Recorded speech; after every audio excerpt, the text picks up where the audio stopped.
Ecology आपका सजीवों पर उनके चारों ओर के पर्यावरण के अध्ययन का प्रभाव होता है। जेनेटिक्स जीवों के आनुवांशिक लक्षणों तथा उनकी वंशागति का अध्ययन करना। जेनेटिक्स आपका होता है जीवों के आनुवांशिक लक्षणों और उनकी वंशागति का अध्ययन। फिजियोलॉजी शरीर के बीच कनेक्ट कर सकें। चलिए, बायोनिक्स क्या होता है? जैविक जगत के गुणों सिद्धांतों के प्रयोग द्वारा आधुनिक उपकरणों और अभियांत्रिकी यानी मैकेनिकल तंत्रों का जो है निर्माण करना, ये आपको बायो कहलाता है बायोनिक्स के रूप में। नेक्स्ट है बायोनोमिक्स। बायोनोमिक्स होता है जीवधारियों को उनके वातावरण के संबंध का अध्ययन करना। क्वेश्चन भी करेंगे, डोंट वरी, आप ये जितने भी चीज़ें हैं इससे संबंधित क्वेश्चन बनता है तो याद रखिएगा। क्वेश्चन भी करेंगे। चलिए, आवाज़ ठीक जा रहा है। चलिए, माइकोलॉजी यानी मनुष्य की पेशियों का अध्ययन करना माइकोलॉजी कहलाता है। मेमोलॉजी आपका जो होता है आपका जो होता है स्तनधारी जंतुओं का अध्ययन करना। नेक्स्ट है बायोनोमी। बायोनोमी आपका जीवन के नियमों से संबंधित, आपका नोमी मतलब कि नियम कुछ ना कुछ होगा, तो जीवन के नियमों से संबंधित अध्ययन करना बायोनोमी, याद रखिए। बायोमेट्री। बायोमेट्री आपका गणित एवं सांख्यिकी की तकनीकों के द्वारा जीव विज्ञान का अध्ययन करना है, इसको बायोमेट्रिक कहते हैं। बायोमेट्रिक किसको कहते हैं आप लोग बताइएगा, साथ ही साथ कमेंट करते जाइएगा। जितने भी लोग अभी कनेक्टेड हो रहे हैं व्हाट्सअप और टेलीग्राम ग्रुप में शेयर कर दीजिएगा। पीडीएफ नोट्स ये आपको प्राप्त करने के लिए आप हमें टेलीग्राम ग्रुप में जुड़ जाइएगा, वहाँ पर आपको मिल जाएगा। फाइल सेक्शन में सारे पीडीएफ नोट्स यहाँ पर पड़े हुए हैं। नेक्स्ट है बायोमेट्रिक क्या होता है? गणित और सांख्यिकी की तकनीकी द्वारा इसका जीव विज्ञान का अध्ययन करना। नेक्स्ट है फ्रेनोलॉजी। फ्रेनोलॉजी मस्तिष्क के विभिन्न भागों के क्रियाशीलता तथा विच्छिन्नता का अध्ययन करना आपका कहलाता है, फ्रियोलॉजी के नाम से जानते हैं। फ्रियोलॉजी आपका क्या होता है? मस्तिष्क के विभिन्न क्रियाकलापों के अध्ययन को आपको फ्रियोलॉजी के रूप में जानते हैं। नेक्स्ट है, चलते हैं, चलिए नेक्स्ट है एंथोलॉजी। एंथोलॉजी बहुत इंपॉर्टेंट ये क्वेश्चन आ चुका है, फूलों का अध्ययन कहलाता है। एंथोलॉजी फूलों का अध्ययन कहलाता है। नेक्स्ट है एग्रोस्ट्रोलॉजी। एग्रो से पता चल रहा होगा घास के बारे में है, तो घास से संबंधित अध्ययन करना एग्रोस्ट्रोलॉजी कहलाता है। नेक्स्ट है पेलियोमोलॉजी। पेलियोनोमोलॉजी आपका कहलाता है विभिन्न प्रकार के परागणों का अध्ययन करना। ऑन्कोलॉजी कैंसर या उससे संबंधित आपको ट्यूमर का अध्ययन करना, ऑन्कोलॉजी। नेक्स्ट है टेरोटोलॉजी, आपका जो शारीरिक विकास में आने वाले असमानताओं का अध्ययन करना। नेक्स्ट है कॉन्ड्रोलॉजी, उपास्थि से संबंधित अध्ययन करना। ऑस्टियोलॉजी, अस्थियों का अध्ययन करना। सेरोलॉजी, रुधिर सीरम का वैज्ञानिक अध्ययन करना। नेक्स्ट है हेमाटोलॉजी। हेमाटोलॉजी आपका रुधिर का अध्ययन करना। न्यूरोलॉजी तंत्रिका तंत्र से संबंधित अध्ययन करना, आपको न्यूरोलॉजी तंत्रिका तंत्र से संबंधित अध्ययन करना। नेक्स्ट है लिथोट्रैप्सी। लिथोट्रैप्सी आपको जो है कि चिकित्सा प्रक्रिया जिसमें किरणों की सहायता से गुर्दे, पित्ताशय, मूत्राशय की थैली में स्थित पथरी को तोड़कर मरीज का इलाज किया जाता है। नेक्स्ट है लिथोट्रैप्सी होता है एक चिकित्सीय प्रक्रिया जिसमें किरणों की सहायता से गुर्दे, पित्ताशय, मूत्राशय की थैली में स्थित पथरी को तोड़कर आपको मरीज का इलाज किया जाता है। पैथोलॉजी। पैथोलॉजी रोगों की प्रकृति, लक्षणों या वो कारकों का अध्ययन किया जाता है। नेक्स्ट है पैरासिटोलॉजी। पैरासिटोलॉजी आपका परजीवी जीवों का अध्ययन किया जाता है, परजीवी जीवों का आपका। नेक्स्ट है वायरोलॉजी, विषाणु, वायरल। मैं आपको वायरस आप लोग पता होगा कोरोना वायरस से कोरिलेट कर सकते हैं। कोविड-19 अभी रिसेंटली जो भी जेन जी वाले बच्चे हैं सब तो देखे ही होंगे, तो आपका जीवाणुओं या वायरस का अध्ययन करना। बैक्टीरियोलॉजी, जीवाणुओं का अध्ययन, बैक्टीरियल जीवाणुओं का अध्ययन। नेक्स्ट है एंटोमोलॉजी, कीटों का अध्ययन। एक बार हम दोबारा रिवाइज करेंगे, डोंट वरी, एक बार हम पढ़ लेते हैं, इसको जान लेते हैं, फिर आपके क्वेश्चन आंसर भी हम करवाएंगे। यू विल हैव टू कि क्वेश्चन भी हो गया, प्रैक्टिस भी हो जाएगा साथ साथ। लूसेंट भी हम साथ साथ चलेंगे, डोंट वरी। लूसेंट एक रिवीजन पर्पज से लास्ट मोमेंट में बहुत इंपॉर्टेंट होता है। जब आपका एडीओ के एग्जामिनेशन डेट आपको पता था 10 तारीख से 16 के बीच में होगा, तो उसको लेकर के मैंने ये रिवीजन पर्पज से स्टार्ट किया। अब आपके पास समय मिल गया, 1-2 महीना आपको टाइम मिल गया।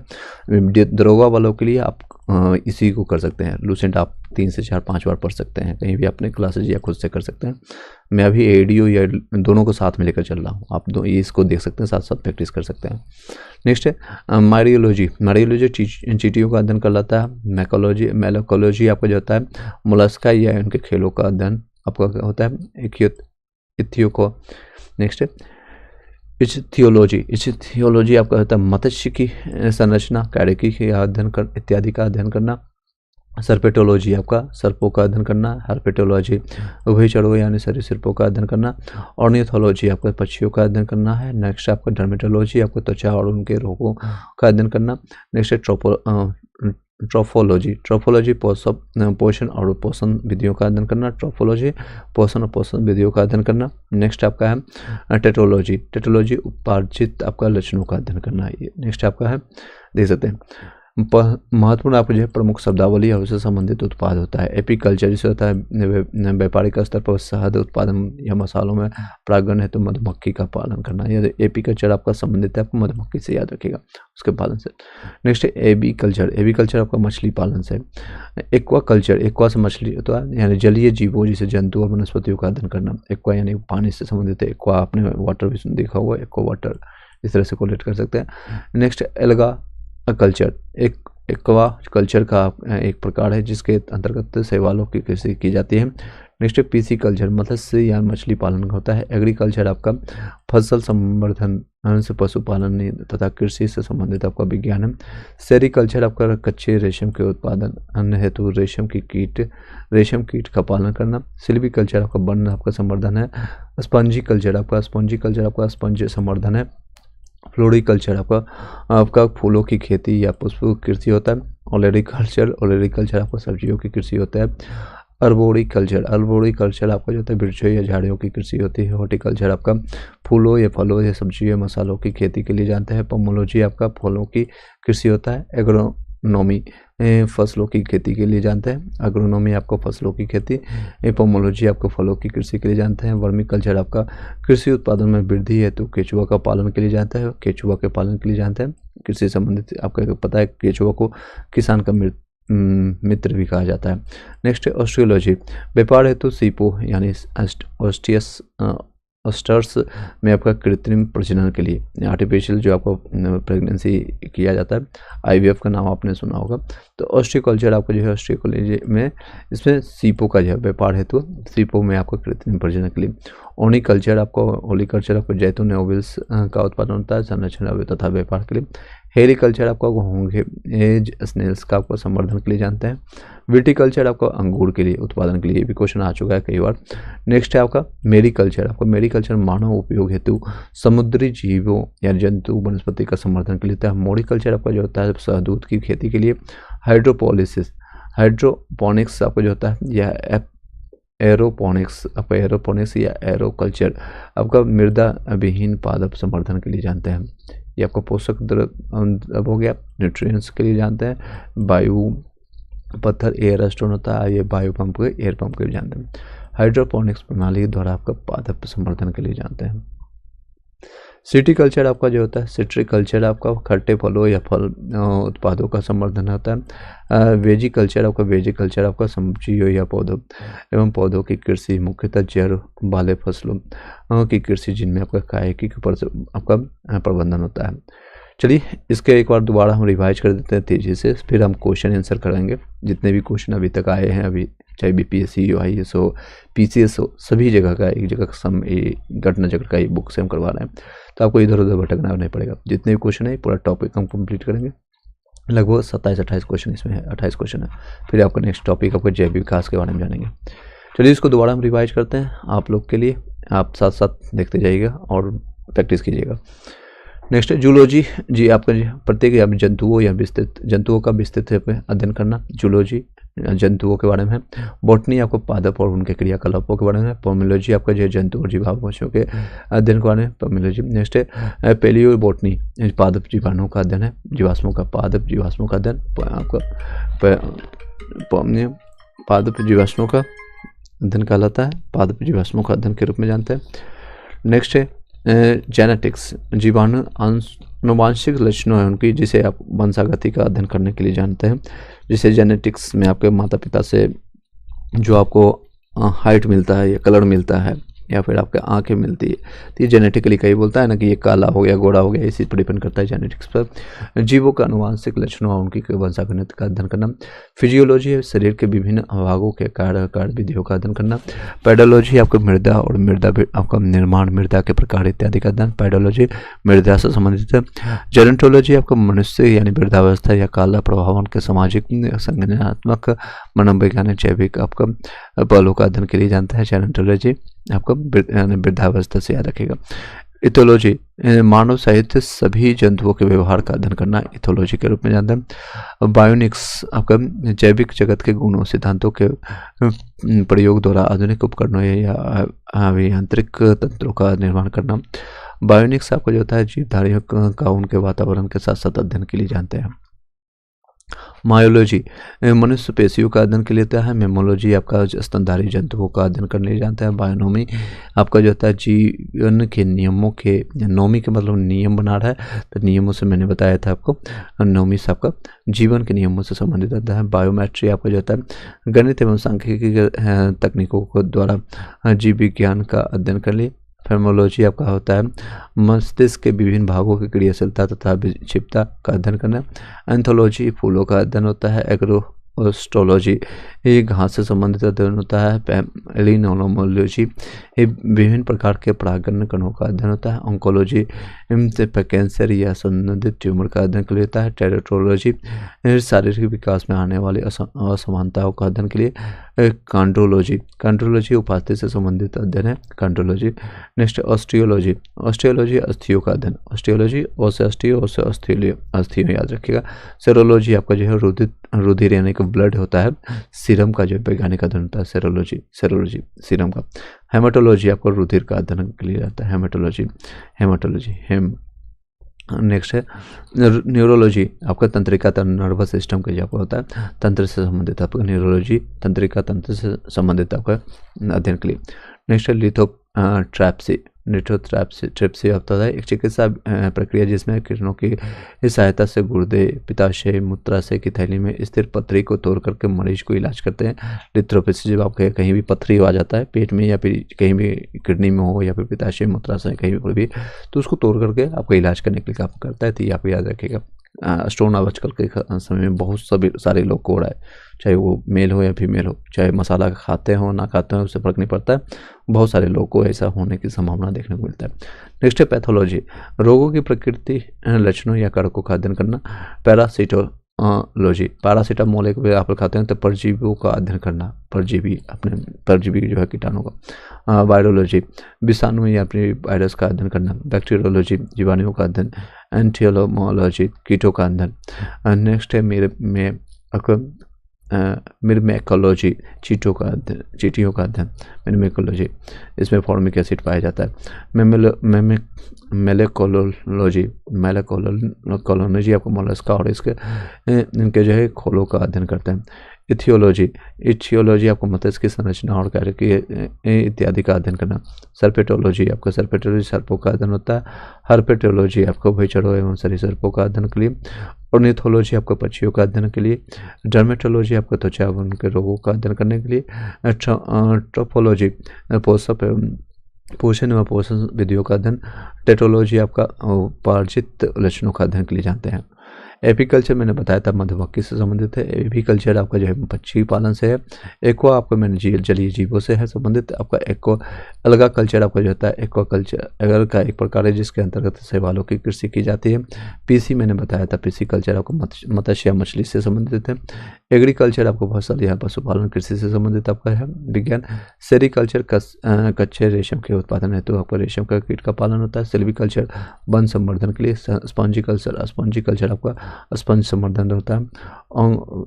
ओलेरिकल्चर आपका सब्जियों की कृषि के लिए। अर्बोरिकल्चर आपका वृक्षों या झाड़ियों की कृषि के लिए जानते हैं। हॉर्टिकल्चर आपका फूलों, सब्जियों, मसालों की खेती के लिए। पोमोलॉजी फलों की कृषि के लिए। एग्रोनॉमी फसलों की खेती के लिए। एग्रो मतलब फसल याद रखिएगा। पोमो मतलब फल। वर्मी कल्चर आपका कृषि उत्पादन में वृद्धि हेतु केचुआ का वर्मी कल्चर पालन, केचुआ के लिए उत्पादन हेतु आप लोग कृषि की वृद्धि के लिए हम केचुआ के आपको जो है किसान मिलते हैं, मैंने बताया अभी था आपको। ऑस्ट्रियोलॉजी, ऑस्ट्रिकल्चर आपको जो होता है व्यापार हेतु आपको सीपो इंडस्ट्रीज में कृत्रिम प्रजनन के लिए। ओलिकल्चर आपको मैंने बताया था आपको जैतून ऑलिवल्स का उत्पादन या संरचना है व्यापार के लिए। हेलीकल्चर आपका जो था घोंघे या स्नेल का संवर्धन के लिए। विटीकल्चर आपका अंगूर उत्पादन के लिए। मेरीकल्चर आपका मानव उपयोग हेतु समुद्री जीवों या वनस्पतियों का संवर्धन। मोरिकल्चर आपका जो होता है दूध की खेती के लिए। हाइड्रोपोनिक्स आपका जो होता है या फिर एरोपोनिक्स या एरोकल्चर, ये मृदा जीव विहीन पादप संवर्धन के लिए जानते हैं। चलिए अब क्वेश्चन आंसर पर चलते हैं। विटीकल्चर आपका, सिट्रिकल्चर आपको खट्टे फलों के लिए आते हैं, जैसे विटामिन सी आपका पाया जाता है इसमें खट्टे फलों में, जितने भी चाहे नींबू हो गए, संतरा हो गया। बेजिकल्चर आपको जाता है सब्जी या पौधों की कृषि है, तो मोजरों द्वारा वाले फलों की कृषि है, इसमें कायिक प्रवर्धन के लिए जानते हैं। नेक्स्ट जंतु विज्ञान किससे संबंधित है, आप क्वेश्चन आंसर बताइएगा, सीधे आंसर पर चलेंगे। देख सकते हैं यूपीपीएससी पूछा गया क्वेश्चन बताइएगा। तो इसका जीवित या फिर मृत जानवरों को दोनों का किया जाता है, जूलॉजी का अर्थ होता है।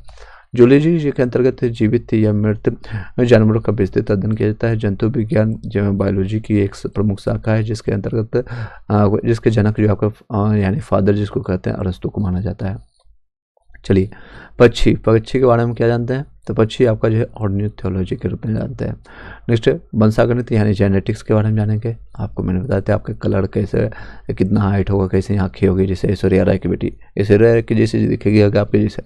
पर्यावरण क्या होता है, इन्वायरमेंट के बारे में, तो इकोलॉजी के रूप में जानते हैं, इसको सेकंड से मिला दीजिए। और जीवाश्म का अध्ययन, जीवाश्म का यानी कि इसका अध्ययन पैलियो बायोलॉजी के रूप में जानते हैं, तो इससे मिलाएंगे तो आपका बी है सर, इसका सही है। नेक्स्ट देख सकते हैं पक्षी आपके ऑर्निथोलॉजी होता है, आपका वंशागणित आपका जो है जेनेटिक्स के रूप में, पर्यावरण इकोलॉजी, और जीवाश्म आपका पैलियो बायोलॉजी।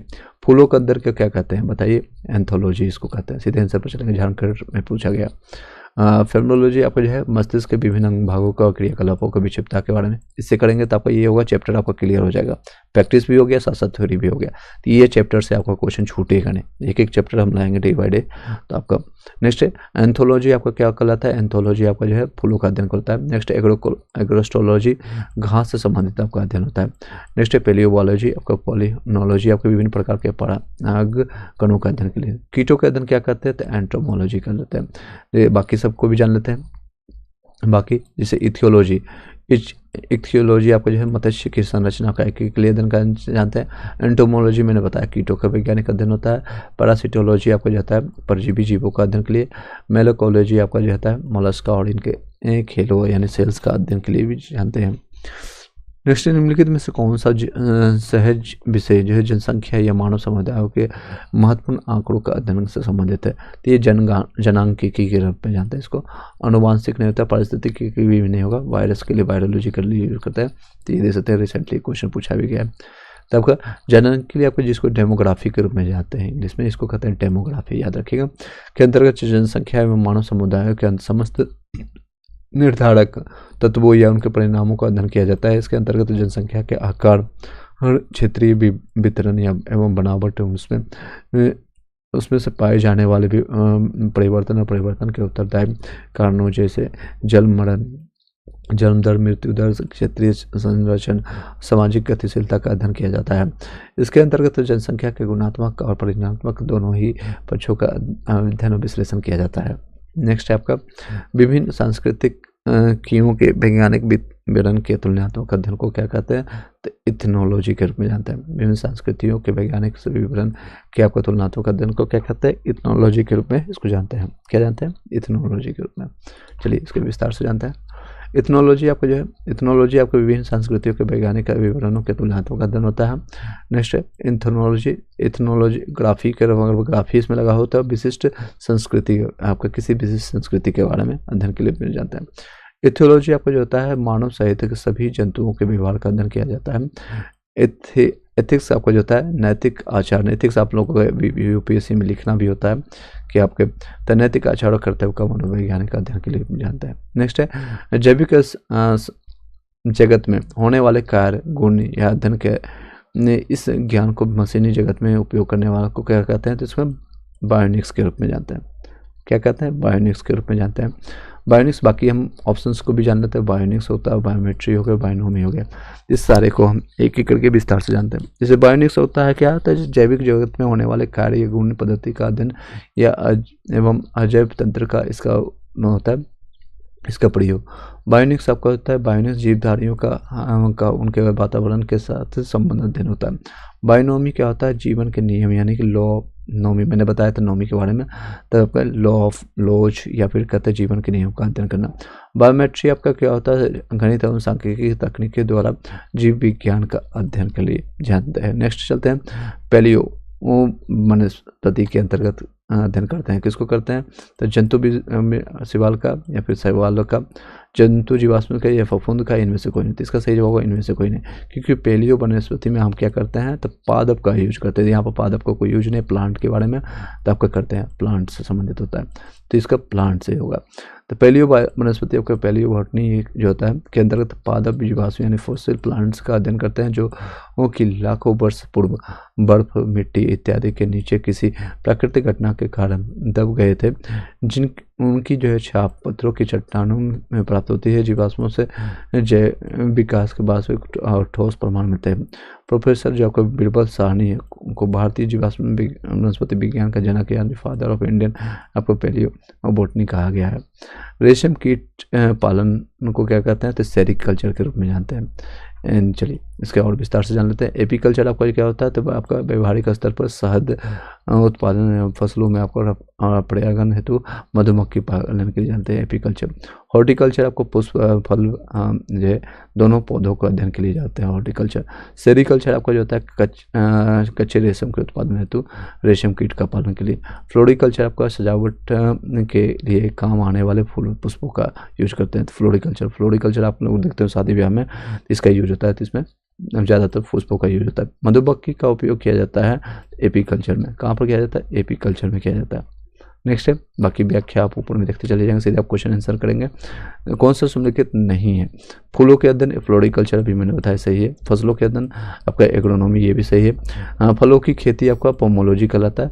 सब्जियों की खेती आपका क्या कहलाता है, इसको हॉर्टिकल्चर नहीं कहते हैं, बल्कि एक विशेष पद्धति जिसके तहत आपका फलों की कृषि की जाती है, पोमोलॉजी इसका होगा, इसका याद रखिएगा। एक विशेष प्रकार की कृषि होती है जिसके तहत आपको फलों की कृषि, सब्जी यानी की कृषि तथा फूलों की कृषि आती है। प्रश्न में 1 और 3 आपको फूलों की और फलों की खेती के क्रम से आपको फ्लोरिकल्चर और पोमोलॉजी कहते हैं। यानी फूलों की खेती के लिए फ्लोरिकल्चर और फलों की खेती के लिए पोमोलॉजी का नाम दिया जाता है।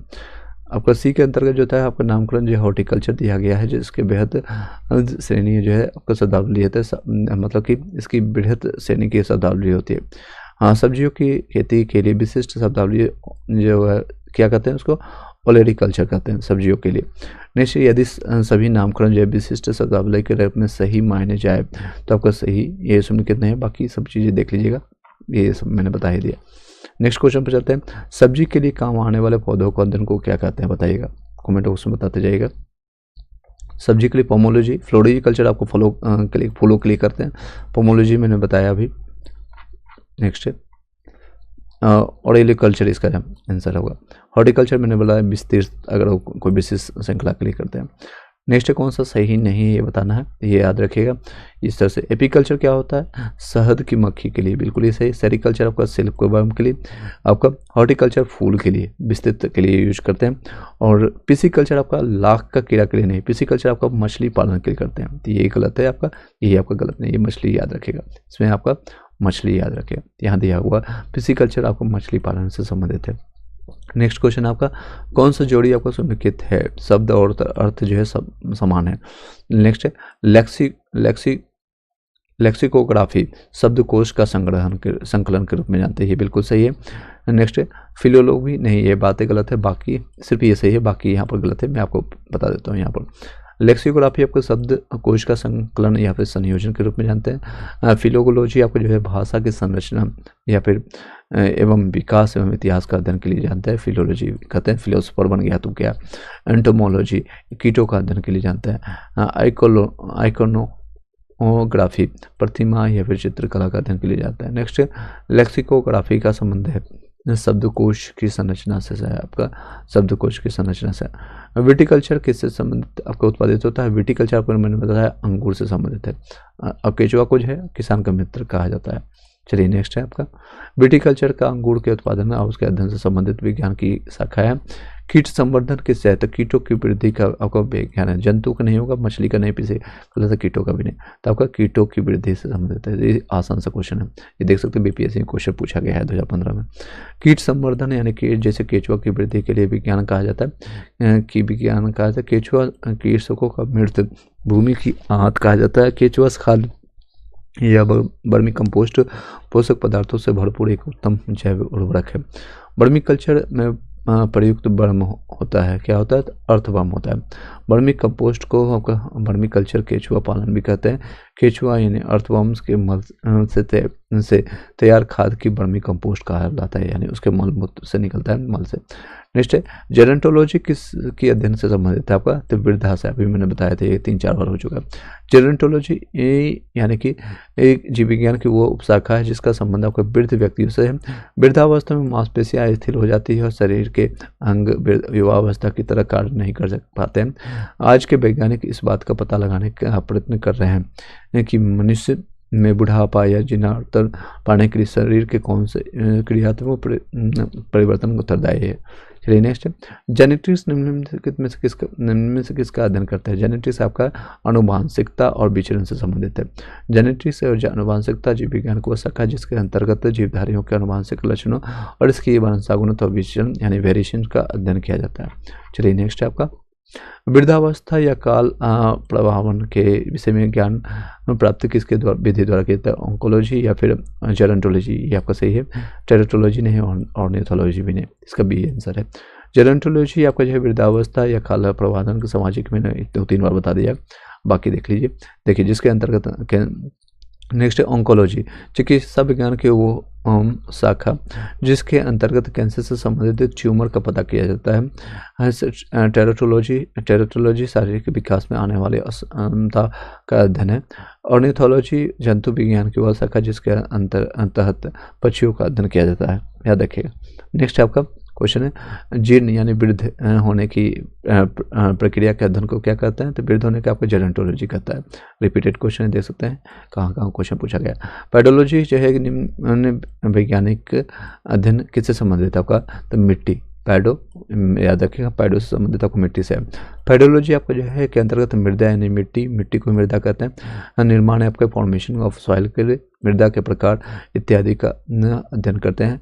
मृदा एक भौतिक घटक यानी फिजिकल फैक्टर जिससे आपके हरे पौधे कच्चे पदार्थ के रूप में जलन और जल एवं खनिज लवण यानी मिनरल्स प्राप्त करते हैं। मिट्टी भौतिक चट्टान के अपक्षय यानी वेदनी से निर्मित होती है।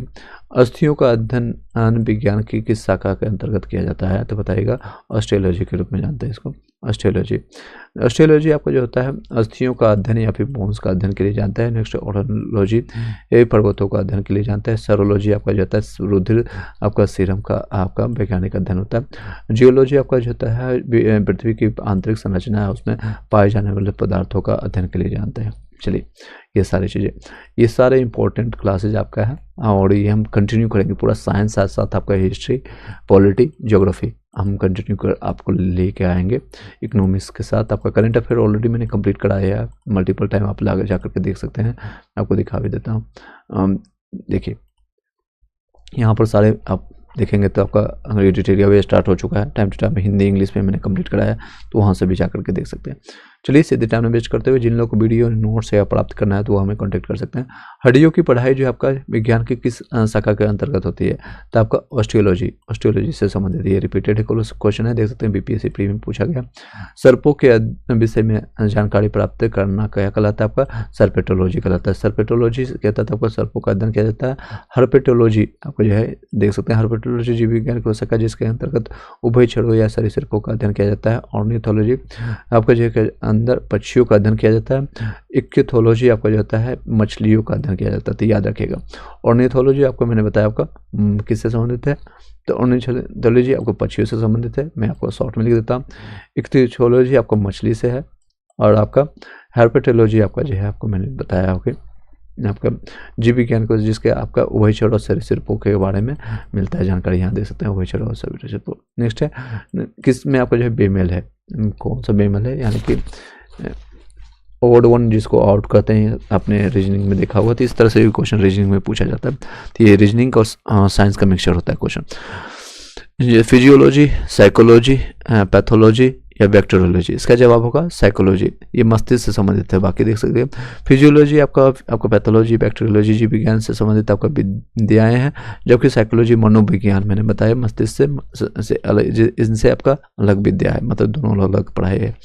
नेक्स्ट है जनरली ये देखते होंगे कोविड-19 के बाद साइकोलॉजी की जरूरत पड़ता है। साइकोलॉजी यानी कि इन द सेंस कि डिप्रेशन का सिम्टम ज़्यादा देखने को मिलता है।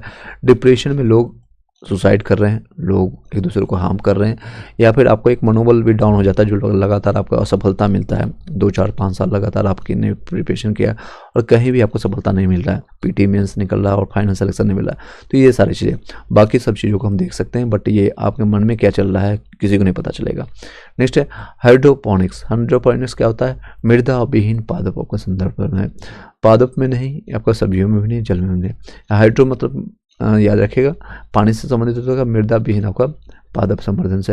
हाइड्रोपोनिक्स एक ऐसी प्रक्रिया है जिसमें आपका खनिज पोषक तत्वों के बिलियन के प्रयोग द्वारा जल में पौधों का उपयोग उगाया जाता है। यह पौधे को उगाने की ऐसी विधि जिसमें आपको भूमि में पौधे नहीं उगाए जाते, याद रखिएगा। तो यहाँ पर कहाँ पर, तो जल में उगाया जाता है। ये टॉपिक आपका कंप्लीट हो गया। नेक्स्ट आपका है टॉपिक आपका जैव विकास। इस टॉपिक को भी किया जाए, यस नो में भी आप लोग बताइएगा। साथ साथ मैं लूसेंट को भी कंप्लीट कर रहा हूँ, आप इसको भी देख सकते हैं। लूसेट का भी 1 लाइनर मैं आपको साथ ही साथ फैक्ट आपको जो है कंप्लीट कराते जा रहा हूँ। एक बार वीडियो को सभी लोग लाइक करके शेयर कर दीजिएगा और कमेंट कीजिएगा आगे कंटिन्यू किया जाए, यस नो में भी आप लोग बताइए, फिर आगे कंटिन्यू किया जाएगा। जितने लोग एक बार लाइक करके शेयर कर दीजिएगा, जितने लोग अभी कनेक्टेड हैं।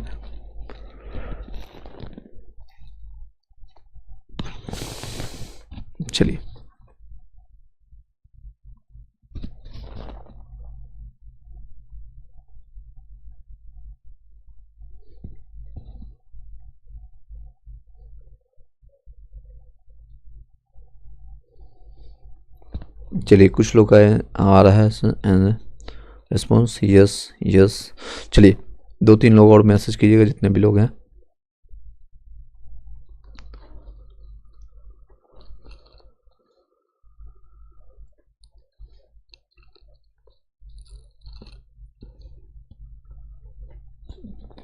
चलिए आगे कंटिन्यू करते हैं। नेक्स्ट टॉपिक आपका है और इसमें हम पहले लूसेंट का हम तेज़ी से हम कंप्लीट कर देंगे। ये ऑलरेडी मैंने अब कंप्लीट करा दिया है, तो आपको नेक्स्ट टॉपिक का हम पढ़ा देते हैं, फिर इसके बाद कंटिन्यू करेंगे। जेनेटिक्स यानी आनुवांशिकता, पहले इसके बारे में हम पढ़ लेंगे, फिर हम उसके बाद हम इस क्वेश्चन को भी करेंगे और इसके भी एक थ्योरी दिया हुआ, साथ साथ आपका क्वेश्चन भी करवाएंगे। तो दोनों पोर्शन आपको 2 से 3 बार रिवाइज होगा। मैं ऑलरेडी मल्टीपल टाइम रिवाइज करके ही पढ़ाता हूँ आप लोग को। वे लक्षण जो पीढ़ी दर पीढ़ी आपका संचारित होता है आनुवांशिक लक्षण कहलाते हैं। आनुवांशिक लक्षणों को के आपका पीढ़ी दर पीढ़ी संरचना की विधि और कारणों के अध्ययन को आनुवांशिक यानी जेनेटिक्स कहते हैं। आनुवांशिकता के बारे में सर्वप्रथम आपको जानकारी ऑस्ट्रेलिया के निवासी आपका ग्रेरल जोहानस मेंडल ने किया था। किसने किया था? मेंडल ने आपका 1822 से आपका 1884 तक इनका जीवन काल रहा है। इसी कारण में इन्हें आपका जो है आनुवांशिकता का पिता यानी फादर ऑफ जेनेटिक्स कहा जाता है। किसको? तो ग्रेरल आपका जोहानस मेंडल को। और इसने मटर पर जो है आपका पहली बार प्रयोग किया था। डब्ल्यू वाटसन जो आपका 1905 में सर्वप्रथम जेनेटिक्स का उपयोग किया था, यानी जेनेटिक्स का सबसे पहले उपयोग किसने किया था? वाटसन ने, डब्ल्यू वाटसन ने, याद रखिएगा 1905 ईस्वी में। 1905 आपका 1905 में जो आपका हिस्ट्री से भी कोरिलेट कर सकते हैं। जो आपका स्वदेशी आंदोलन हुआ था, क्यों हुआ था? तो बंगाल विभाजन इसमें किया गया था लॉर्ड कर्जन के समय। जोहानस सेंस ने आपका 1909 में सर्वप्रथम जीन शब्द का प्रयोग किया था। जीन शब्द का सबसे पहले प्रयोग किसने किया था? जो से जीन, जो से जोहानस। याद रखिएगा, याद करने का सिंपल तरीका मैं बताता हूँ, आप उधर बहुत सारे सब्जेक्ट होते हैं। तो जोहानस आपका कब किया था? तो जीन, जो से जोहानस ने आपका जीन शब्द का उपयोग किया था। आपका फिनोटाइप जीवधारी के जो लक्षण प्रत्यक्ष रूप से दिखाई पड़ते हैं उसको फिनोटाइप कहते हैं। जो प्रत्यक्ष रूप से दिखते हैं उसको क्या कहते हैं, फिनोटाइप के रूप में। जीनोटाइप जीवधारी के आनुवंशिक संगठन को उसका आपका जीनोटाइप कहते हैं, जो कि कारकों या जीन का बना होता है। आनुवंशिक के संबंधित प्रयोग के लिए मेंडल आपका जो है मेंडल ने मटर के पौधे का उपयोग चुनाव किया था, याद रखिएगा।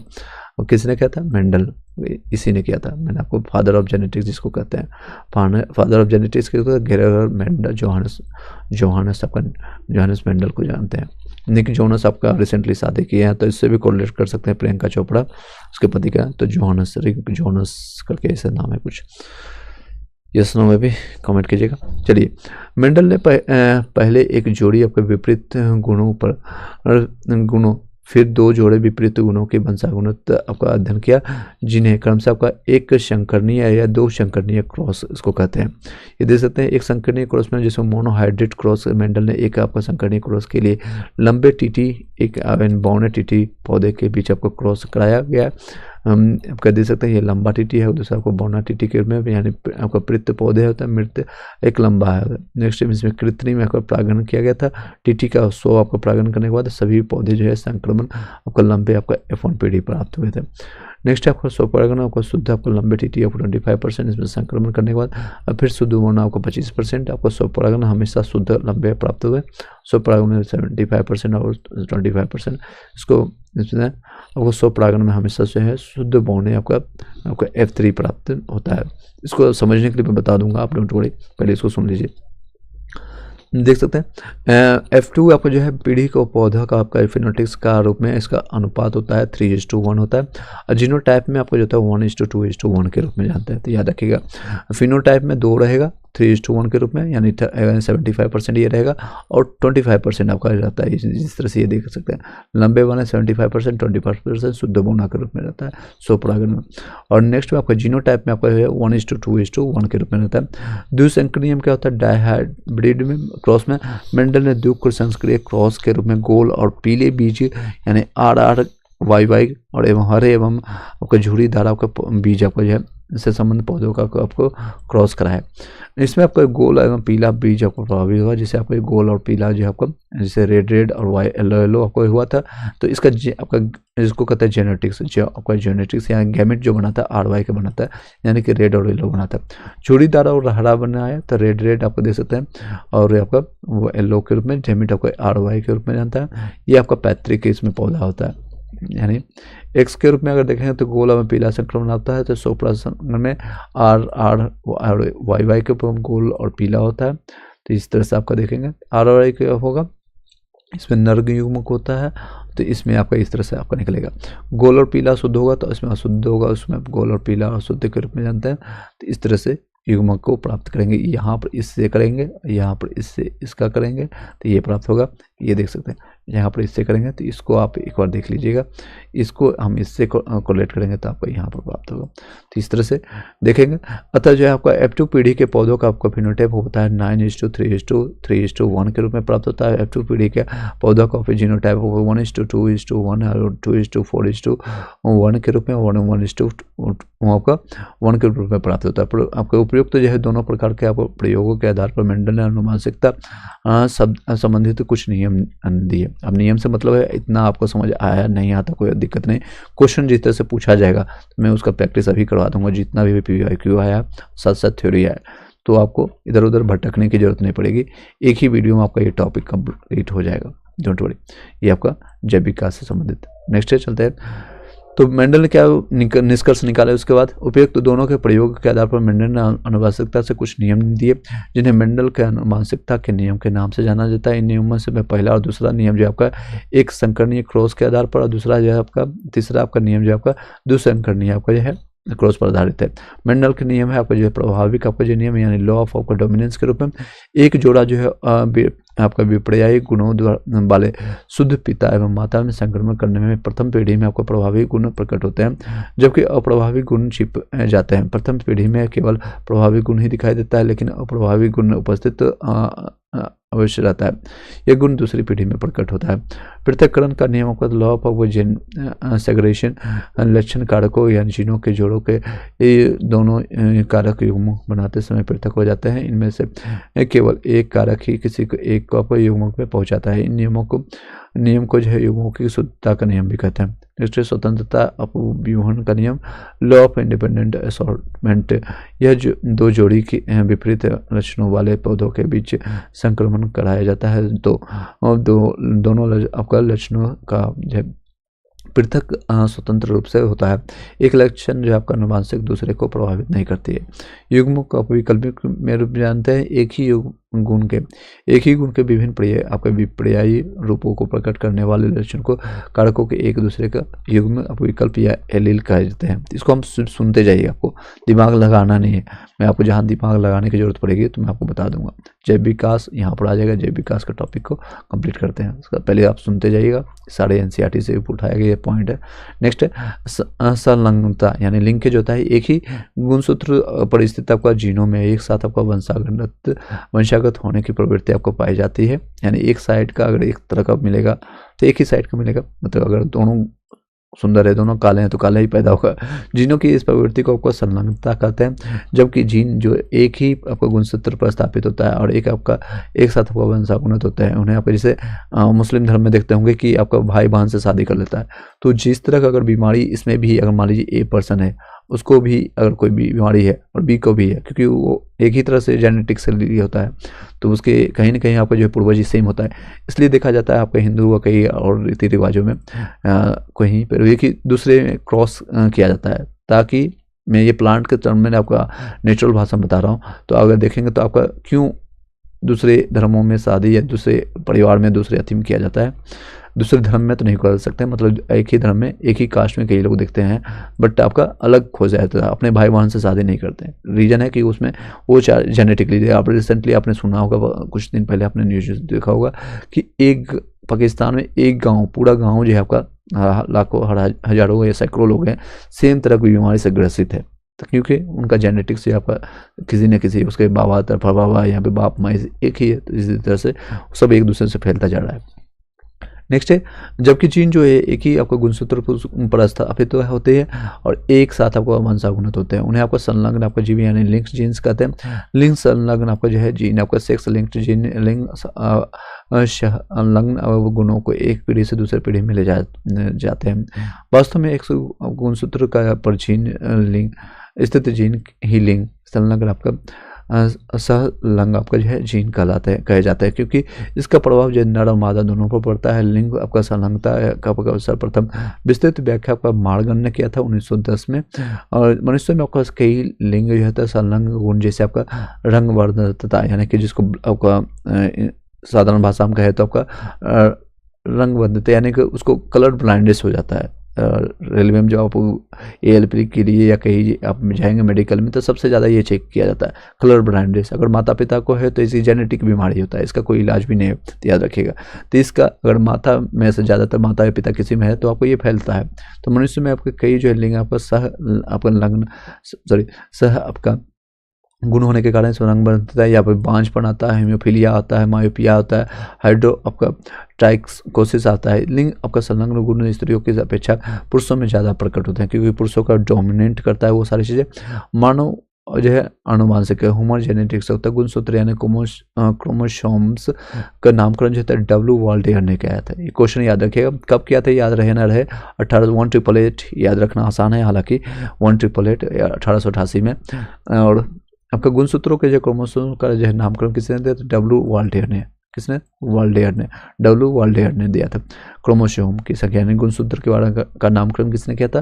तो नामकरण जैसे आपको पैदा कोई और किया और आकर के पंडित जी नाम दे देते हैं ना, उसी तरह से आप रिलेट कर सकते हैं। जिसने W वाल्डेयर ने किया था। गुणसूत्रों में आपको पाए जाने वाले अनुवांशिक पदार्थ को जीनोम कहते हैं। जीन इन्हीं गुणसूत्रों पर पाया जाता है। गुणसूत्र के बाहर जीन यदि कोशिका द्रव्य के कोशिकांगों में होती है तो उन्हें आपका प्लाज्मा जीन कहते हैं। गुणसूत्रों के बाहर जीन यदि कोशिका द्रव्य यानी कि कोशिकांगों में होती है तो इसे प्लाज्मा जीन कहते हैं। प्लाज्मा जीन इसे कहते हैं। 1956 में आपका एस वेंचर द्वारा जीन की आधुनिक विचारधारा दी गई। इसके अनुसार जो है जीन के कार्य की इकाई जो है सिस्ट्रोम, उत्परिवर्तन की इकाई आपका मीट्रोन, पुनः संकोचन की इकाई का आपका रेयोन कहा गया है। आपका मानव में 20 आवश्यक अमीनो एसिड पाए जाते हैं, याद रखिएगा कितने 20 अमीनो एसिड पाए जाते हैं। तो ये सारे गुणसूत्र याद रखिए, मैं करवा देता हूँ, अभी डोंट वरी 2 से 3 बार हम बताएंगे, फिर आपका जैव विकास के आपके टॉपिक्स को भी कंप्लीट करेंगे। आर्थर कॉर्नरबर्ग ने आपको 1962 में डीएनए आपका पॉलीरेमेज नामक आपका एंजाइम की खोज की, जिसकी सहायता से डीएनए का आपका संश्लेषण होता है। मनुष्य में लिंग निर्धारण, मनुष्य में आपको जो है गुणसूत्रों की संख्या कितने हैं क्रोमोसोम की, तो 46 तय जोड़े कर सकते हैं या 46 कहिए। प्रत्येक संतान को समझा तब गुणसूत्रों के प्रत्येक जोड़ी का एक सूत्र अंडाणु के आधार पर माता से, दूसरा जो है आपका शुक्राणु के माता से अंडाणु से, याद रखिएगा अंड के फॉर्म में रहता है क्योंकि अंडाणु में ही विकास होता है। अंडा माता से आपको 23 मिलता है और 23 आपका मिलता है पिता से, शुक्राणु जिसको कहते हैं, शुक्राणु द्वारा पिता से प्राप्त होता है। शुक्र जनन जिसको एस्पर्मेटोजेनेसिस कहते हैं में अर्ध आपका सूत्री विभाजन द्वारा 2 प्रकार के शुक्राणु बनते हैं। आपका आधे हुए जो है 23 जोड़ी होते हैं, एक सूत्र आते हैं, अर्थात आपको 22 + X आते हैं जिसकी माता से प्राप्त होता है। आधे जिन्हें आपको 23 कहते हैं, सॉरी 23 होता है जिसमें Y गुणसूत्र होते हैं, जिसमें आपका 22 + Y होता है। नाड़ियों में एक आपका समान गुणसूत्र आपका जो होता है गुणसूत्र आपका पाया जाता है, जैसे 22 + X² होता है, उसमें 22 + X वाले अंडाणु पाए जाते हैं। रिसेशन के समय जब आपका यदि अंडाणु X गुणसूत्र वाले शुक्राणु से मिलता है तो ये जो आपका जायोट आपका 23वीं जोड़ी XX होगी, जो कि महिलाओं के लिए होता है, जिससे बनने वाली संतान लड़की होती है, याद रखिएगा। अब लड़का लड़की कैसे पैदा होता है आप पता चल गया होगा, कौन सा जिम्मेदार है कौन जिम्मेदार है आपको पता चल गया होगा। इसके विपरीत किसी अंडाणु में अगर Y गुणसूत्र और वाला शुक्राणु निषेचित होता है तो आपका XY आपका गुणसूत्र वाला युग्म बनेगा और ये संतान जो है लड़का होगा। तो लड़का लड़की डिपेंड करता है आपके पिता पर। टोटल ये क्वेश्चन भी आ चुका है। अब पहले के ज़माने में जब किसी महिला को हालांकि महिला ही पैदा करती है लेकिन पिता और माता के दोनों का समावेशन से होता है, तो इनमें माता को दोष दिया जाता था कि तुम खाली लड़की पैदा कर रही हो, तुमसे कुछ ना होगा, तुम घर छोड़ दो, या फिर आपका भगा दिया जाता था। ये सारी चीज़ें प्रताड़ना, लेकिन उन्हें पता ही नहीं साइंस का इसके जिम्मेदार कौन है, तो पिता है। लड़का हो रहा है या लड़की हो रही है, इसकी जिम्मेदारी है पिता के क्रोमोसोम से। अतः जो है गुणसूत्र का है यानी पुरुष का गुणसूत्र संतान में लिंग निर्धारण के लिए उत्तरदायी है, मैंने बता दिया। प्रजनन आपका शिशु ट्यूब जिसको कहते हैं IVF के थ्रू आपको जो है शिशु में निषेचन आपको प्रजनन के अंदर होता है। तो ये समझ गए होंगे ये इतना सारी चीज़ें। अब इससे संबंधित आपका जैव विकास के बारे में इसके बारे में यहाँ पर हम पढ़ेंगे, फिर एक बार हम NCERT के सारे पॉइंट्स को कंप्लीट कर देंगे, फिर हम क्वेश्चन आंसर करवाएंगे। फिर आपका नेक्स्ट आपका है टॉपिक ऑफ वनस्पति विज्ञान। चलिए इतने सारे टॉपिक चीज़ें कंप्लीट हो रहा है। बीच में हम कभी लाइक सब्सक्राइब के लिए नहीं बोलेंगे क्योंकि टाइम नहीं है उतना। जब पढ़ाने के समय हम पढ़ाते हैं सिर्फ, और स्टार्टिंग और लास्ट में थोड़ा बहुत हम कभी कभी बोल देंगे। बाकी सब आपकी जिम्मेदारी है, आपको जुड़े रहना है, सीखना है या नहीं सीखना है। चलिए जैव विकास के बारे में जानते हैं। पृथ्वी की उत्पत्ति लगभग आपका अनुमानता जो है 4.6 अरब वर्ष पूर्व हुई है और कालांतर में इस पर जो है जीव की उत्पत्ति हुई है। पृथ्वी पर जीवन की उत्पत्ति के संदर्भ में अनेक वैज्ञानिकों द्वारा विभिन्न आपका सिद्धांत या परिकल्पना प्रस्तुत की गई है, जिसमें आपके रासायनिक विकास के फलस्वरूप जीवन की उत्पत्ति सबसे आधुनिक है। इससे संबंधित विस्तृत और सामान्य परिकल्पना रूसी जीव रासायनिक शास्त्री AI आपका ओपेरिन ने आपको भौतिकवाद या फिर पदार्थवाद या फिर मेटेरियलिस्टिक थ्योरी के नाम से प्रस्तुत की, जो कि उनकी पुस्तक जीवन की उत्पत्ति ओरिजिन ऑफ लाइफ में छपी हुई थी, याद रखिएगा। इसके प्रमुख आपका तथ्य एवं निम्नलिखित है। जीवन अर्थात प्रारंभिक जीवों की उत्पत्ति आज से लगभग 4 अरब, ये अरब है याद रखिएगा, अरब वर्ष पूर्व है, आदि सागर के जल में आपका न्यूक्लियोपोरेंटिस वायरस से होती है। यानी सबसे पहले आपका जन्म कहाँ पर, तो जल में, याद रखिएगा। और विष्णु जी का मत्स्य अवतार, ये सारी चीज़ आपने देखा होगा, इसमें होता है, जल में ही होता है आपका वायरस के रूप में। वायरस के रूप में, आपके कणों के रूप में, जो परपोसी आपका हेरेटोफोरिक आपका हेरियोट्रोफी या और ओवावी यानी एनियोबारिक थे। 3.8 अरब वर्ष पूर्व आपका कलानुक्रम यानी मेम्ब्रेन बाउंड यानी प्रोकैरियोटिक कोशिका आदि जीव बने, जिनमें जो पहले आपका प्रपोषण तथा बाद में स्वपोषण यानी ऑटोट्रॉपिक आपका न्यूट्रिशंस का प्रारंभ हुआ। स्वपोषी आदि जीव वर्तमान के नीले हरे शैवाल जैसे थे। लगभग 2 अरब वर्ष पूर्व यूकैरियोटिक कोशिका की उत्पत्ति हुई, जिससे वर्तमान जीव जगत के सारे जीवाणु के अलावा बने। प्राचीन आदि पृथ्वी के वायुमंडल में ऑक्सीजन गैस नगण्य या फिर अनुपस्थित थी, जबकि मीथेन यानी CH4, अमोनिया NH3 और कार्बन डाइऑक्साइड CO2 जैसे आदि गैसें उपस्थित थे। यानी प्राचीन समय में देखेंगे ये सारी गैसें उपस्थित थे, मीथेन हो गया या फिर कार्बन डाइऑक्साइड, अमोनिया। जैव विकास के आपको मौलिक परिकल्पना एवं सिद्धांत के बारे में जानते हैं। जैव विकास जो आपको मौलिक परिकल्पना जो है परिवर्तन के अवतरण यानी डिसेंट विद चेंज और मॉडिफिकेशन, अर्थात निम्न कोटि के सरल जीवों से क्रमिक परिवर्तनों द्वारा अधिक विकसित एवं जटिल जीवों की उत्पत्ति ही जैव विकास कहलाता है। Lamarck, Charles Darwin, Hugo de Vries आदि वैज्ञानिकों ने ठोस प्रमाण के आधार पर जैव विकास की विस्तृत व्याख्याएं प्रस्तुत कर अपने सिद्धांत दिए। लेमार्क आपका कहलाता है, ये जिसको कहते हैं लेमार्कवाद, लेमार्करिज्म।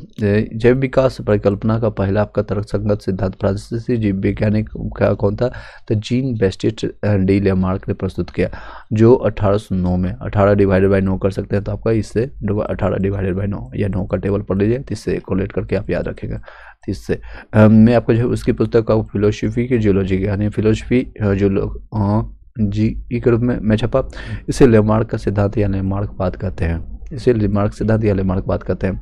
मूल धारणाओं पर आधारित आपके बड़े होने की प्रवृत्ति, वातावरण पर सीधा प्रभाव, अंगों के उपयोग या अनुप्रयोग का प्रभाव, इफेक्ट ऑफ यूज और डिसयूज ऑफ ऑर्गन्स, उपार्जित लक्षणों की वंशागत गति, inheritance of acquired characters. Lamarck को भारत को उपार्जित से लक्षणों की वंशागति का सिद्धांत भी कहते हैं। अंगों के उपयोग एवं प्रयोग के निर्धारण के अनुसार अधिक प्रयोग किए जाने वाले अंग सुदृढ़ एवं व्यवस्थित हो जाते हैं, तथा वे अंग जिनका प्रयोग कम होता है वे निष्क्रिय तथा धीरे धीरे करके लुप्त हो जाते हैं। अर्थात जिराफ का गर्दन का लंबा होना या सर्पों में टांग का अभाव होना, ये सारे इसी कारण है। जितना हम उपयोग करेंगे वो विकसित रहे। जिसे अब कई लोग हैं महिलाओं का क्या होता है वो दिमाग का यूज कम करते थे, आने वाले समय में दिमाग ही नहीं रहेगा। कई लोग होते हैं जो कि आलसी हो, पढ़ना ही नहीं चाहते, तो वो आगे के समय में दिएंगे नहीं, इसी तरह से गायब हो जाएगा। जैसे जिराफ का ये गर्दन गायब हो गया, सांपों के जो आपका पैर गायब हो गया। तो ये देख सकते हैं घास की उपलब्धता से जो है अगली टांगों या गर्दन के कम उपयोग के कारण इनके जो है अंग कम लंबाई हो गया। तो देख सकते हैं इसका उपयोग ही नहीं किया। ऊंचे वृक्षों की पत्तियां खाने के लिए अगली जो है टांगों या गर्दन का अधिक उपयोग होने से इनकी अंगों का अधिक लंबाई बढ़ गया, तो देख सकते हैं यहाँ पर बढ़ गया। नेक्स्ट है लेमार्कवाद के अनुसार जो है अंगों के उपयोग या अनुप्रयोग का प्रभाव जिराफ के उद्विकास के क्रम में होता है, यानी जेनेटिकली इस पर डिपेंड भी करता है। डार्विनवाद यानी डार्विनवाद के बारे में जानते हैं। एक चीज़ मैं आपको छोड़ दिया था, यहाँ पर आपको मैं कंप्लीट करा देता हूँ। हाँ, क्रोमोसोम की संख्या गुणसूत्र मैंने आपको बताया था, मैं बताऊंगा। सॉरी, आपका एस्कैरिटिक्स आपका जिसमें गुणसूत्र आपको क्रोमोसोम की संख्या 2 होता है। मच्छर में 6 होता है, घरेलू मक्खी में 12 होता है, मटर में 14 होता है, प्याज में 16, मक्का में आपका 20, टमाटर में 24, मेढक में 26, नींबू में 18 और 36 होता है, बिल्ली में 38, चूहा में 40, गेहूं में 42, आपका खरगोश में 44, मनुष्य में 46, आलू में 48 और चिंपैंजी में 48, तंबाकू में 48। ये देख सकते हैं आलू, चिंपैंजी, तंबाकू। घोड़ा में 64 और कुत्ता में 78 होगा, 78 और कबूतर में 80 और टेरियोकाइटिस में आपका 1300 से 1600 होता है। तो ये याद रखिएगा। तो सबसे ज़्यादा आपका ग्रेटोक्स में, फिर कबूतर में आपका 80 होता है, गढ़ में ये कहा जाता है कुत्ता। अब टॉपिक पर चलते हैं। नेक्स्ट टॉपिक आपका कौन सा है? हाँ चलिए, डार्विनवाद क्या होता है, यानी चार्ल्स डार्विन जो इंग्लैंड के आपका जैव विकासवादी थे, इनके अनुसार जो था प्रस्तुत आपका विकासवाद का डार्विनवाद या प्राकृतिक वर्णवाद आपका जो है वर्णवाद यानी कि थ्योरी ऑफ नेचर सिलेक्शन कहते हैं। इसकी विस्तृत व्याख्या जो है इसकी पुस्तक और प्राकृतिक चुनाव द्वारा जातियों की उत्पत्ति जो कि 1859 में छपी थी। यह सिद्धांत निम्नलिखित तथ्यों पर आधारित है। जीवों में प्रचुर संतान उत्पत्ति यानी कि ओवर प्रोडक्शन की क्षमता, जीवन संघर्ष यानी स्ट्रगल फॉर एग्जिस्टेंस, विभिन्नताएं और उनकी इसकी वंशागति यानी वेरिएंस एंड देयर इनहेरिटेंस, योग्यता के अति जीविता यानी सर्वाइकल ऑफ द फिटेस्ट या प्राकृतिक चयन। नेक्स्ट है उत्परिवर्तन म्यूटेशन थ्योरी, आपका जैव विकास का उत्परिवर्तन सिद्धांत आपका हॉलैंड के पादप शास्त्री बॉटनिस्ट हुगो डी व्रीज ने दिया। इन्होंने अपना प्रयोग सांध्य प्रिमरोज आइनोथेरा आपका लेमार्कियाना यानी ऑर्नियोथेला आपका लेमार्कियाना नामक पौधे पर किया गया। इनके अनुसार जो है नई जातियां स्पेसीज की उत्पत्ति एक ही बार में स्पष्ट एवं अस्थायी वंशागत आकस्मिक परिवर्तनों के फलस्वरूप होती है। जाति का पहला सदस्य जिसमें उत्परिवर्तन लक्षण दिखाई देता है उत्परिवर्तित आपका म्यूटेशन कहलाता है। जाति के विभिन्न सदस्यों में भिन्न प्रकार के उत्परिवर्तन हो सकते हैं। आपको महत्वपूर्ण तथ्य याद रखिएगा। और आर्कियोट्रैप्स जो जुरेसिक आपका जो है युग का एक सर्व पुरातात्मक पक्षित था जिसके जीवाश्म का लगभग आपका 15 करोड़ वर्ष पुराने आपको जुरेसिक चट्टानों से मिले हैं। यह सरीसृपों और पक्षियों के बीच यह का संयोजन कड़ी आपका कनेक्टिंग लिंक था जिसमें सरीसृपों की भांति लंबी पूंछ, चोंच में दांत, उग्रपादों की उंगलियों पर आपका पंजे। इसके बावजूद यह पक्षी था क्योंकि इसके अग्रभाग उड़ने के लिए पंखों में रूपांतरित हो जाते थे। नेक्स्ट है आपका युगलिना जो पादप एवं जंतु के बीच में संयोजक कड़ी आपका कनेक्टिंग लिंक माना जाता था। नेक्स्ट आपका नियोफाइलिनिया आपका एनालिडा और मोलस्का के बीच आपका संयोजक कड़ी था। प्रोटोथीरिया निम्न कोटि के स्तनियों का आपको वर्ग है। इसके अंतर्गत आपका एकिडना, बत्तख, चोची, प्लेस्टिप्स आदि जीव आते हैं। ये सरीसृपों यानी रेप्टाइल्स और स्तनधारी मैमल्स के बीच में संयोजक कड़ी है। नेक्स्ट डायनासोर, ये आपको विशालकाय सरीसृप थे जो मध्यजीवी यानी मेलोस्कोइस आपका मेसोजोइक एरा में पाए जाते थे। मेसोजोइक आपका महाकल्प में थे। मध्यजीवी महाकल्प को 3 आपका कल्पों ट्रायसिक कल्प, आपका जुरेसिक कल्प और क्रेटिक कल्प में बांटा गया था। मेमथ आपका क्या कहलाता है, प्रजाति वर्तमान समय में विलुप्त है। यह हाथी एलिफेंट का पूर्वज माना जाता है मेमथ के रूप में।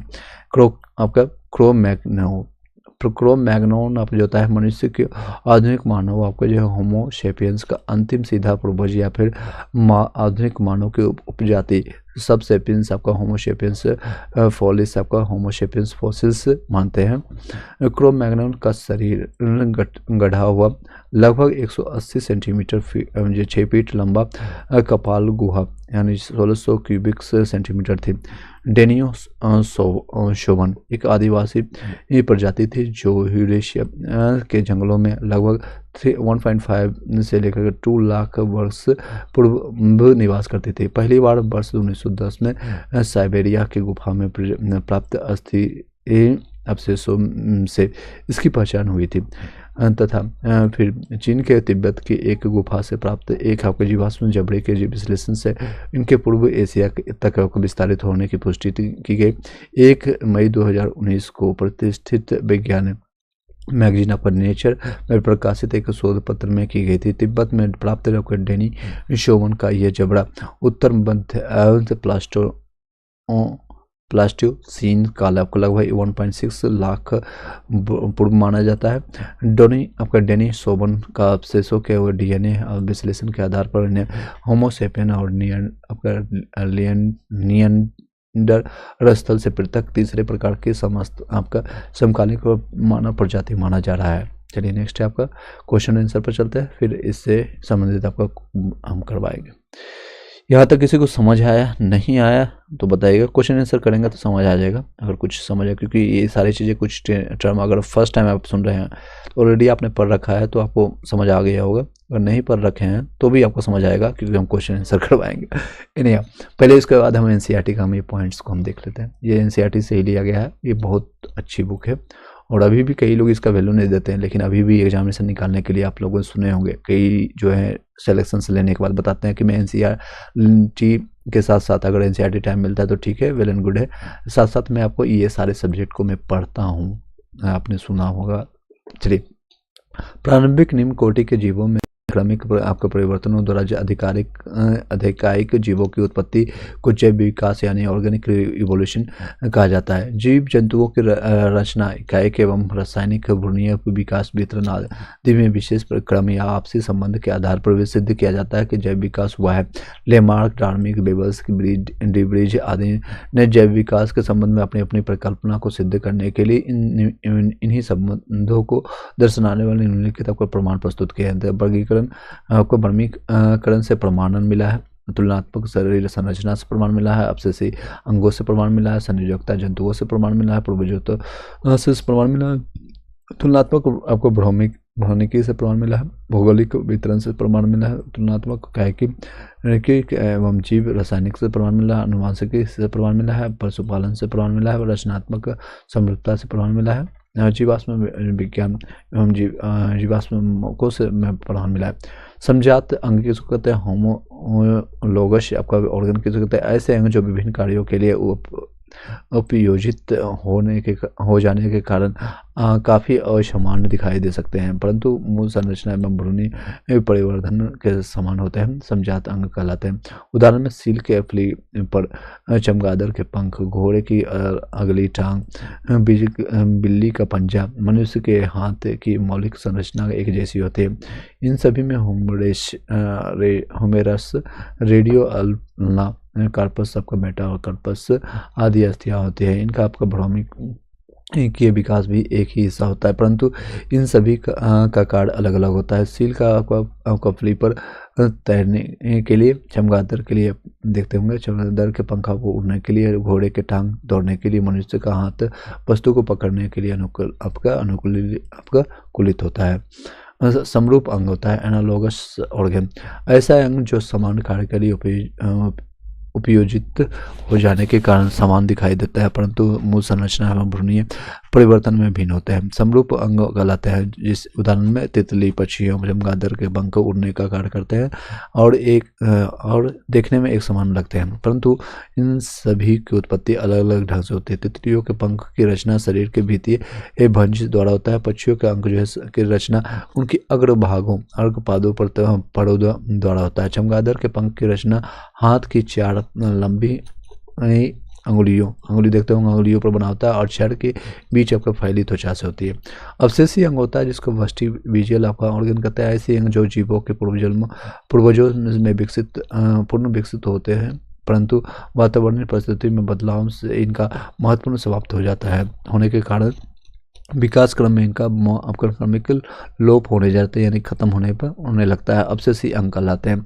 उदाहरण में आपका कर्ण पल्प, आपका पिनियल, त्वचा के बाल, आपका जो है वर्मी पोस्ट, एपिडेमिक्स आदि आते हैं। मनुष्य में लगभग 100 अवशेषी अंग पाए जाते हैं। सर्वप्रथम प्रकाश संश्लेषी जीव रसायनों की बैक्टीरिया थे। पक्षियों का विकास आपका सरीसृपों में से हुआ है।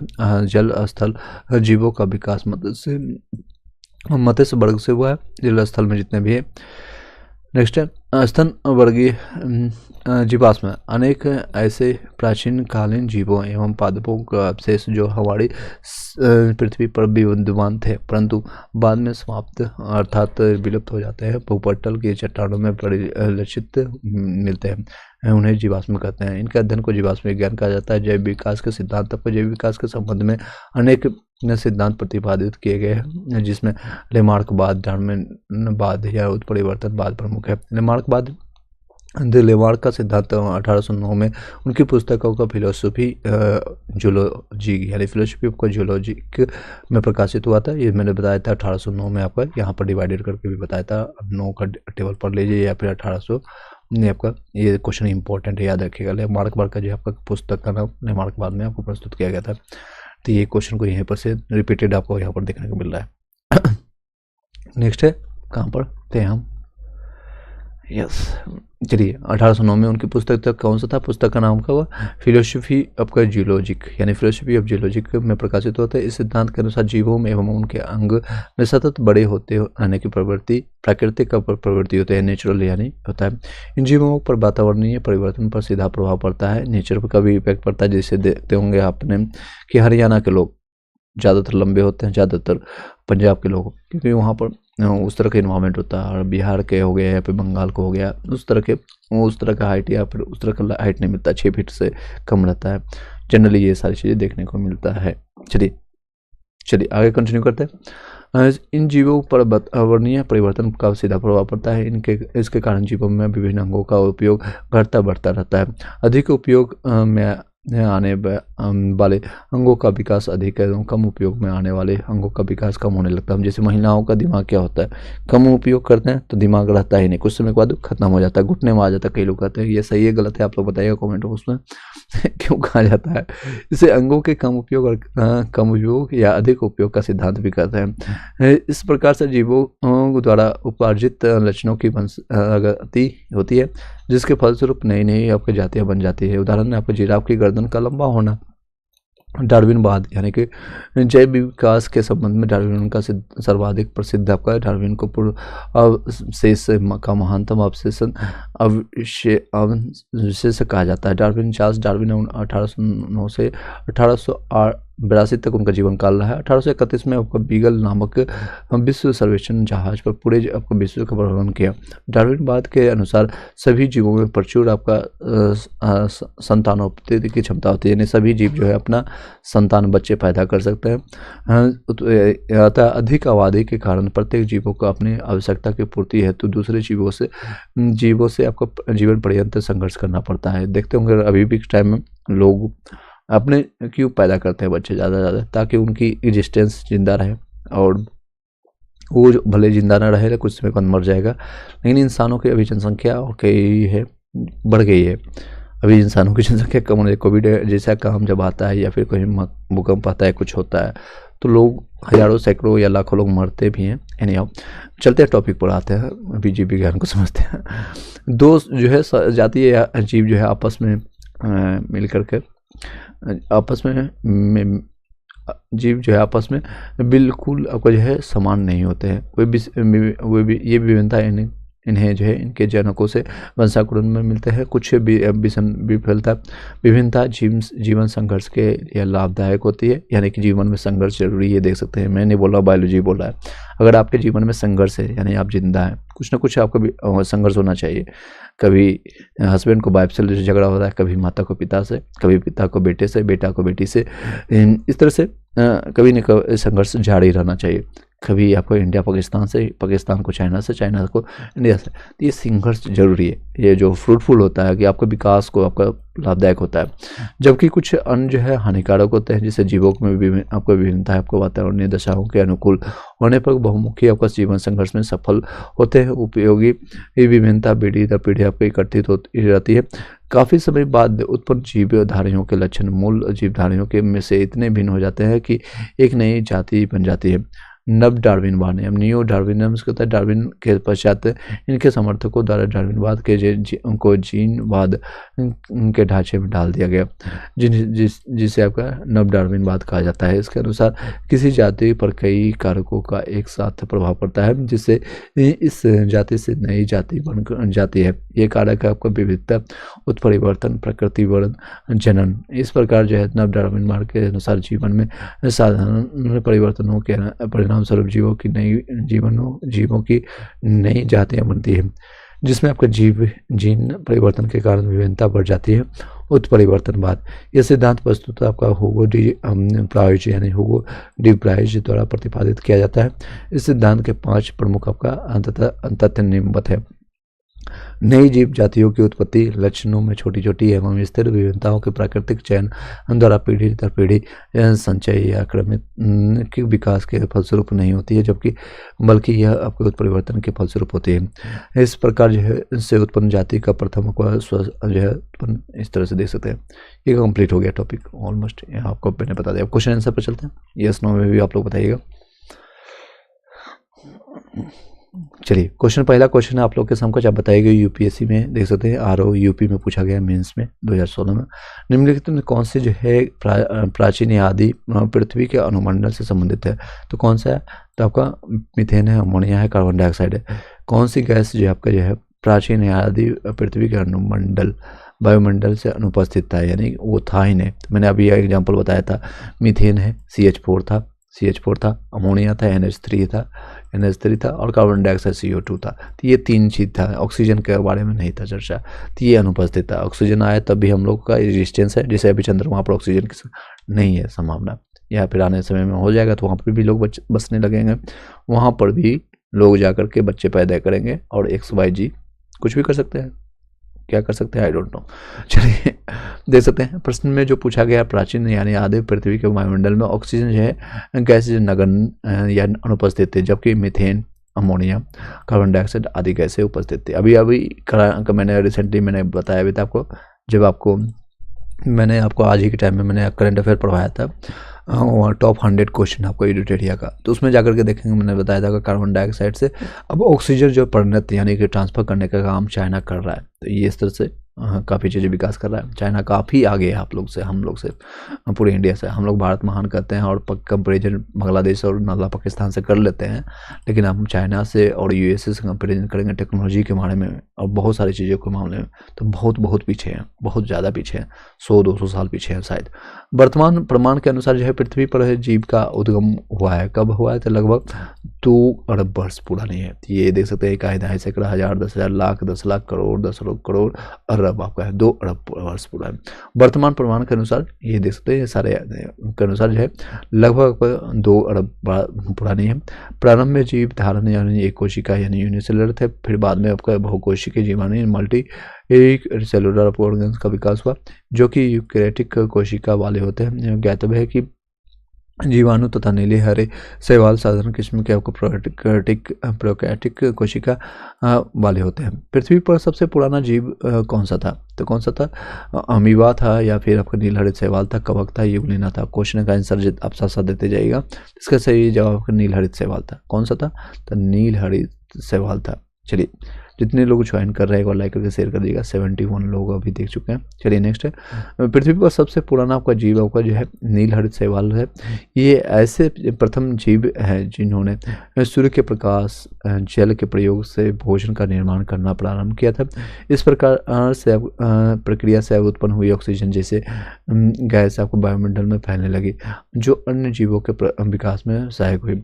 डार्विन द्वारा आपको प्रस्तुत प्राकृतिकवाद यानी वर्णवाद निम्न में से किस पर आधारित है? तो आपका किस पर है? तो ओवर प्रोडक्शन पे, struggle of for the existence and variance के लिए, आपका सर्वाइवल ऑफ द फिटेस्ट के लिए। तो ये कौन सा है? तो ये चारों चीज़ों पर, तीनों पर डिपेंडेंट है, सर्वाइवल ऑफ फिटेस्ट और आपका ये सारी चीज़ों पर डिपेंडेंट है। चलिए नेक्स्ट क्वेश्चन पर चलते हैं। बहुत सारे इंपॉर्टेंट क्वेश्चन हैं इसमें, जितने भी क्वेश्चन आप तेजी से हम कंप्लीट करा देंगे और ये उसके बाद ये टॉपिक खत्म होगा, फिर वर्गीकरण के बारे में टॉपिक को जानेंगे। चलिए आई होप कि इंटरेस्टिंग लग रहा होगा। यस नो में भी आप लोग बता दीजिएगा। चलिए नेक्स्ट क्वेश्चन आप लोग के समकक्ष है इस तरह से। 6 नंबर क्वेश्चन पर जाएंगे, ये एक्सप्लेनेशन देख लेते हैं। चार्ल्स डार्विन आपके इंग्लैंड के वैज्ञानिक थे, आपका इन्होंने आपको डार्विनवाद प्रस्तुत किया था। डार्विनवाद को प्राकृतिक वर्णवाद यानी थ्योरी ऑफ नेचुरल सिलेक्शन भी कहते हैं। डार्विनवाद की प्रस्तुति की व्याख्या इनकी पुस्तक प्राकृतिक चुनाव द्वारा आपके जातियों की उत्पत्ति 1859 में छापी थी। डार्विन का प्राकृतिकवाद, वर्णवाद, ओवर प्रोडक्शन या struggle for existence and variance and survival for the fittest, तीनों जो उत्पत्ति याद रखिएगा, तीनों से संबंधित है। नेक्स्ट है द पुस्तक the origin of the species, किसके द्वारा लिखा? तो डार्विन का लिखा गया। ओरिजिन ऑफ स्पीसीज पुस्तक किसके द्वारा लिखा गया? तो डार्विन के द्वारा लिखा गया।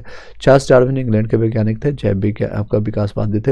इनके द्वारा प्रस्तुत आपका विकासवाद का डार्विनवाद यानी प्राकृतिक वर्णनवाद थ्योरी ऑफ नेचुरल सिलेक्शन से डार्विन का लिखा गया है, याद रखिएगा। विकासवाद का सिद्धांत किसने प्रस्तुत किया? तो देखिए रिपीटेड क्वेश्चन है, MPPSC में भी पूछा गया आपका।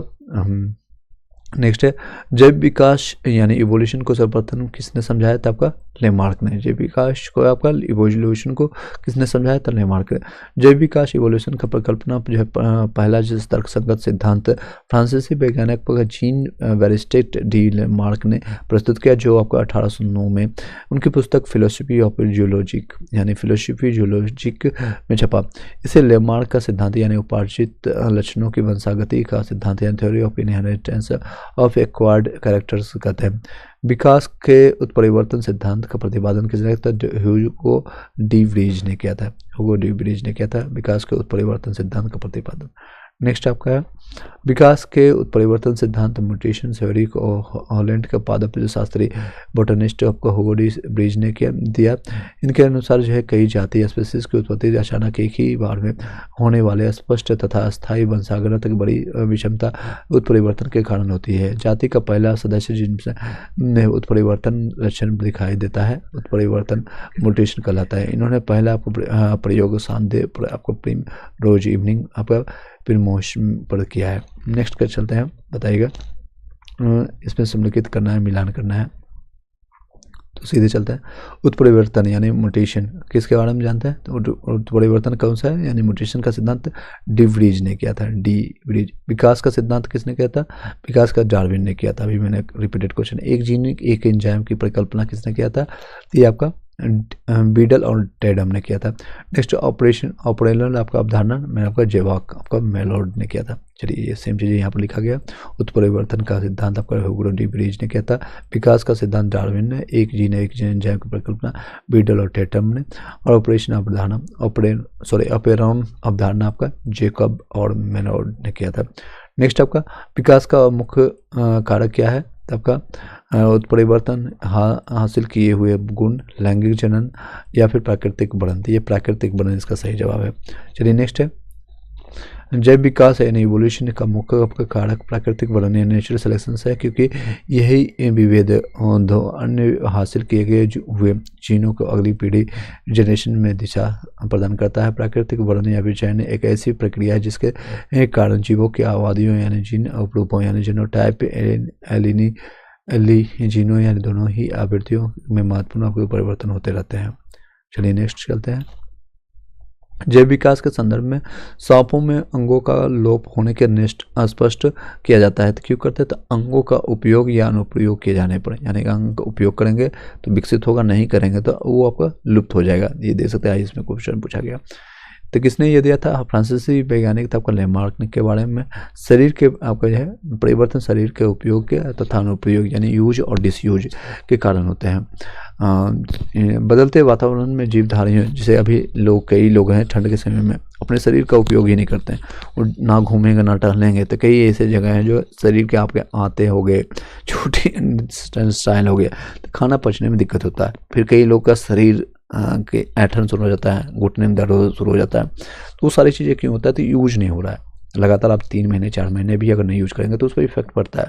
कई लोग जो है सालों सालों नहीं यूज करते हैं तो उसका इफेक्ट तो पड़ेगा।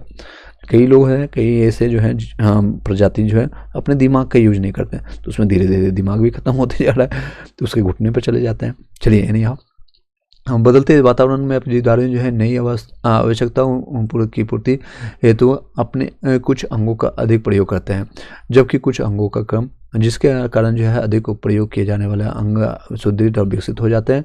वे अंग जिनका उपयोग कम करते हैं वो निष्क्रिय तथा धीरे धीरे विलुप्त हो जाते हैं।